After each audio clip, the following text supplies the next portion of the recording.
directly to the shop. It was extra steep, and steps were extra tall. Hard trails for a young boy with short legs. It it clubbed towards the bottom, towards the door, and on a night like this, it seems to vanish into the darkness. Even my keen eyesight were no match. I wasn't scared. I don't scare easily, but it did give me a pause. So as I sat down to slide my way step by step towards the door, I strained my ears and all my other senses to the compensate. Th- that's when I heard, and I tell you, it was the most surprising thing for my 5-year-old self has been the voice of elves. They were high pitched and nostril, but it's hard to hear exactly what they were saying to one another. So I had to slide all the way down to the door itself and place my ears to it. Just another stick or two, and that does the trick. Oh, perfect! They will be ready in no time. Then I suddenly heard my father's voice. I was surprised and impressed that my mother was right. Father knew the elves. Now, boys, let's not rush things. I didn't want to make a noise, so I didn't want to open the door. I was worried the elves might vanish, scurry away once they saw me, like Monroe's cat at the butcher shop. I stayed very still. One of them started to sing, we sew, we hammer, we stitch, we glue, and this is how we make the perfect shoe. Yes, sir, I still remember that song. Great, great singing, boys, my father said, and I wasn't sure he was singing. I wasn't sure that singing was that great, but I did enjoy the song. At at that point, I couldn't resist, and I reached for the doorknob. Was so high up, so far away, I had to stand on my toenails. The stairs squeaked a little. I froze. Come on, lads, let's tackle the saw. I hadn't been heard, so I breathed a sigh of relief. I turned the doorknob and pushed the door. As a kid, see, you have to push hard, even to be gentle. And I wanted to open the door a crack. I managed to do it and peered through into the shop. There was a lantern inside the workstation, and my father sitting hunched in the back of the workshop. We're working on it, sir. Don't worry about us. I couldn't see the elves. They must have been sitting on the table itself. Hiding behind father, I pushed the door open a little bit and stood taller on my tiptoes. My father turned at the moment, and by golly, I feared he hurt me. I held my breath and thought maybe that was enough to be invisible. But he was just adjusting himself in his seat. He was wearing his glasses on the tip of his nose, but looking at the top of them, he examined the shoes in his hand. Pretty nice work, he said. Then he spoke again, high pitched. Real good work there, boss. Then, as in several can, complimenting you some. I see. Then in a third voice, oh no, sir. But yes, sir. Why not, sir? The edges of my father's lip curled up a bit. He was smiling. I don't mind saying that I was very confused. I started breathing again and touched the door by accident. It swung open. Father looked at me. He looked surprised and a little concerned. Probably unsure who was entering his hard work. Probably assumed it was an emergency. Emergency always frightened my father. He didn't have what many would call a brave constitution, but he realized it was just me, Joseph, and smiled kid. Yeah, come on in, son, he said in a calm voice of his. I was nervous. It felt wrong coming over to him. I was very concerned about what I've just seen. The only person I knew who talked to himself was Frank at the mill and has been kicked in her head by a horse the year before. Nothing to be afraid, son. Come over here. He extended his hand towards me, and I moved into a pool of light around him. I took it, and he guided me to the table. Next to him on the floor was a pile of unfinished shoes. On the long table to the side were finished pairs. Neatly placed toes are placing the same direction. No elves anywhere. Not that I suspect to see them anymore. What are you doing up this late? He asked. In a whoop, I was on his lap. My father might have looked like a frail man, but he's some mighty strength. He could pick you up and toss you over his shoulder like it was nothing. He handed me the shoes and we were walking on. What do you think? I looked at it closely. It looked like a shoe, like every shoe he ever made. I didn't have much of an opinion. Looks like a shoe, I said. That it is, son. That it is. He laughed, but more to himself than me with me. I was feel more relaxed, so I thought I should be direct. Who are you talking to yourself, father? He asked and he laughed again, the, this time louder and rough through my hair. You saw that? Did you? Yes, I smiled. I didn't know why, but I smiled. It was all starting to feel a bit funny. Well, I'm sure that you thought your father was losing his marbles, didn't you? At the time, that expression was not one I've learned yet, but I knew the value of a good marble, so that statement concerned me. I hadn't thought he was losing any marbles, but now I was worried on imagination. You didn't, did you, father? Absolutely not. Then why? That's the big question. Why? The biggest of all W questions. I found over my years, and often the hardest to answer is especially when why disguises itself as something else. Well, well, son, it gets lonely down here, and then the later it gets, the more tired I get. So sometimes I make up little characters to keep me company. I knew it wasn't about make believe, played it all the time with my friends, but I didn't know that adult knew about make believe too. I nodded. I felt very wise then. Do you know about the shoemakers and the elves? He asked. I nodded because yes, I did know, and I've learned it just that evening. It's very popular story.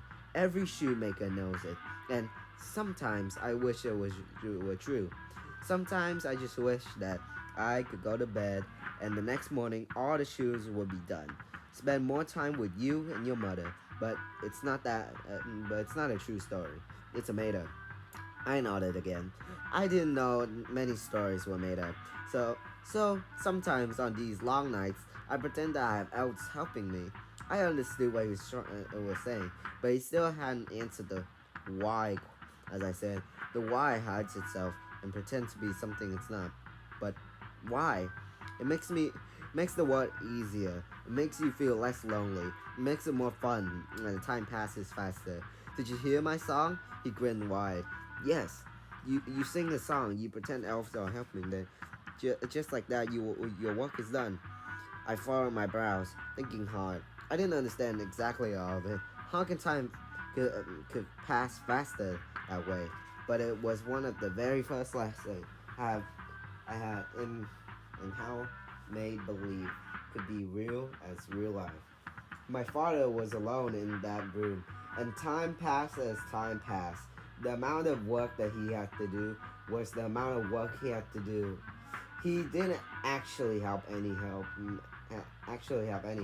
but the make believe, the little characters, the song that changed his reality. What what was reality except we were perceived to be elves and magic? Well, why not?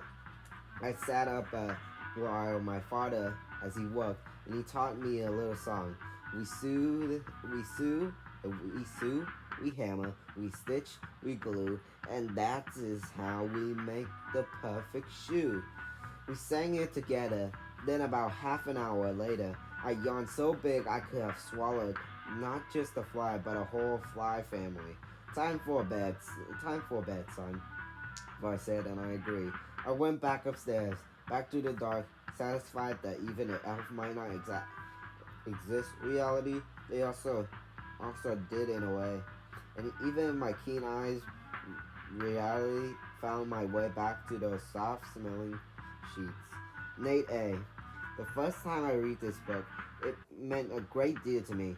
Joey, as he said in his introduction, was never one to talk about his past.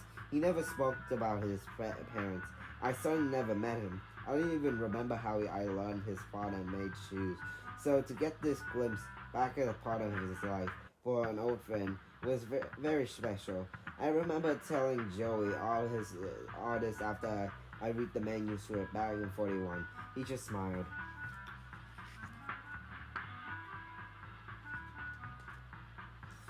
The intervals. The intervals. Is this your first pair of new shoes? Kyle asked after I did a fancy piece of footwork. I once saw Ray Barges do live on stage. Definitely not, I replied. Then made to measure? I didn't love this propping.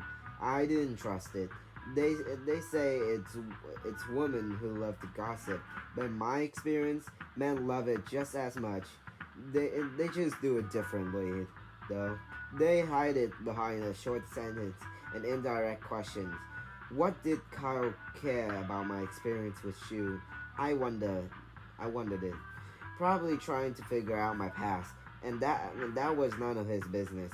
I told myself it didn't matter because I didn't care what he thought. I didn't care much for him in general.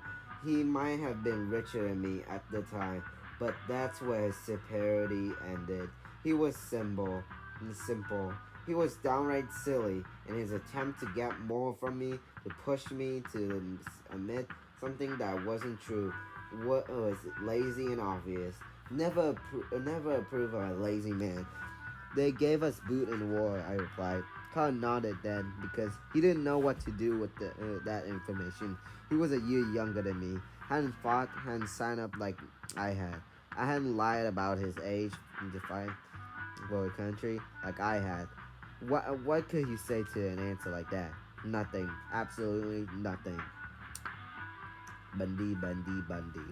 1917. The Great War was our first World War, starting overseas in the 1914. I was just 13 years old at the time, but of course I was a smart lad, and my father didn't keep news of the war from me. And informed mind is a strong mind, he said. This is probably why the United States declared war on Germany in 1917, just a few shy of turning 16. I lied about my age and signed up myself. It was easy enough to lie, and the war efforts, I truly think, didn't mind it. If they could tell I was underage, they certainly didn't say anything about it, and think they could see if I was strong and capable with useful ratio in mind. I I joined the Signal Corps, particularly because it was not too far away from my home in Jersey, and also because I was most interested in communications, and that was definitely the place to be. It's not that we have much of a choice as privates. It's just that I've always been rather decent at telling people what I want and somehow getting it. Upon arrival for the basic training, our measurements were taken and we were issued in uniforms. It was the time I'd been giving a pair of boots my father had made. I never before had anything in my shoes that had been through Nate A. Joey Drew is not known for his modesty, despite his claim to the contrary. But I will say, rather decent in the understatement in his cage. His hand. It was a strange sensation. I don't mind telling you, it was definitely made me more impressed with my father handiwork. The boots had been worn in already. They had been buffled and polished, and certainly were expected to maintain them as much. But I could already tell these were previously owned. You have a problem, Private? Sergeant O'Malley asked, and his vocal cords has been eroded by years of smoking and shouting, like cheese shredded on a grater. No, sir, I replied, standing tall and true, back stiff, arms on my side. Even though before basic training, I knew how to show respect. Good, good, now change! I joined my fellow soldiers in a large, airy gym. Half of the men were already in their whites, some were already in the uniform. Having changed at a speed, I felt thoughtlessness, not eagerness. A uniform was a standard issue and quite different from what they wear nowadays. Back then, we wore a simple long sleeve green shirt beneath a green wool jacket that went to the hips. Four pockets from the front, two at the chest, and two at the waist level. They button up all the way to the throat. No collars through some of the fellow folded top down. Not during inspection, of course. On our heads, a brown felt campaign with a broad brim. Not a look, I say, that suited everyone, but it did me. I often joke back that I had to go to Canada and become a Mountie because I looked so wearing it. The trousers were that the same, rough wool, and as the jacket, mine those were tucked into either green or khaki sack, or khaki later, same difference. Our boots were that I normally call shoes. In fact, I called them that many times by mistake. The army wanted them to be called boots, though, and I always thought that was to make them sound more hardy. Words matter. They change how we see things. But to give the army some credit, they're pretty much the harder than my father's shoe. Thick as the toe, heavier all around. Walking day and night in these boots definitely wore you out. But they also help you whip into excellent shape. That is to say, when Sergeant O'Malley wasn't putting us through drills.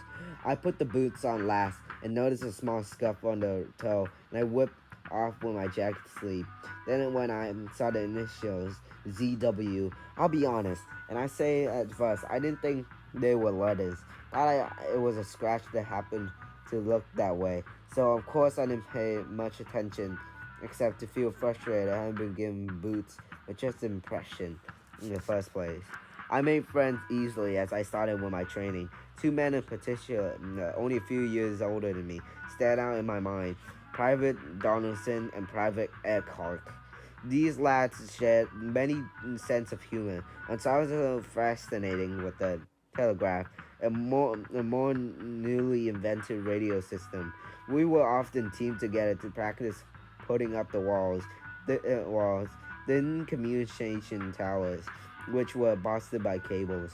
They think, hey, I met Joey the following year in the lab, and only briefly had the chance to meet these two. They were every bit of character Joey described them to be. On the three sides, usually someone else was sent to the wires across the field, while we three worked flawlessly as a team. When they were shipped overseas, I genuinely missed them. They were the first gents I never met who who could convince me to go out and spend an evening dancing and socializing instead of studying. They, they, they showed me that there was some positive about escaping the grind that day. Pretty sure Lottie would say yes if you asked. Donaldson would convince me if you find me a sweetheart, even when I said I wasn't interested in one. Just going to the party. Come on, Joey boy, she's quite the looker. Eckhart was always supporting Donaldson in every crazy scheme. They'd grown up together in Queens, had signed up together, and then, as casually Liz described, died together. I thought it was good, and that they'd been together at the end, in a perfect circle in their life. But full round. It has nothing to do with looks. I had one try to explain that it wasn't that I didn't like the girl or enjoyed their company. I didn't have time for them. I didn't want to go out on a night and I needed to stay in. I didn't want to waste any hard-earned cash on gifts. I knew it was selfish, but that was the point. I was being selfish. I knew it, and I didn't want to hurt anyone's feelings. We met up with Lottie and her friends that night in the dance hall on the base. I will always was the something different. You, you have to remember this was in 1917. Girls didn't really go out about on the without a chaperone at that point. Well, at least not the kind of girls you brought home to mother, as they said. They were always an escort, a brother or father, or maturely aunt squeezed into a formal dress in a dark, somber color. But these were unique times. There are also unique conditions, and there were definitely unique girls. They were nicknamed the Hello Girls, and they were among the very first women to ever work in a communication. They were they were being trained as switchboard operators at the faculty. Then they were shipped overseas to London or Paris to help with the name. Of course, they answer every call. Something through them with a cheerful hello. These girls were invited to any dance, host on a base, and they didn't need chaperones because we were considered both their dates and their guardians. We looked out for our girls. That isn't to say romance didn't blossom and hearts weren't broken, but we had respect for these brave women serving the cause. Like nurses, these impressive women were an important part of the war effort. And while some of the boys in the corps would say it's a shame girls had to work, and others saw them as a little more than a dance or a walk in the dog, it was a moment that helped build the foundation for the hiring practices at the studio.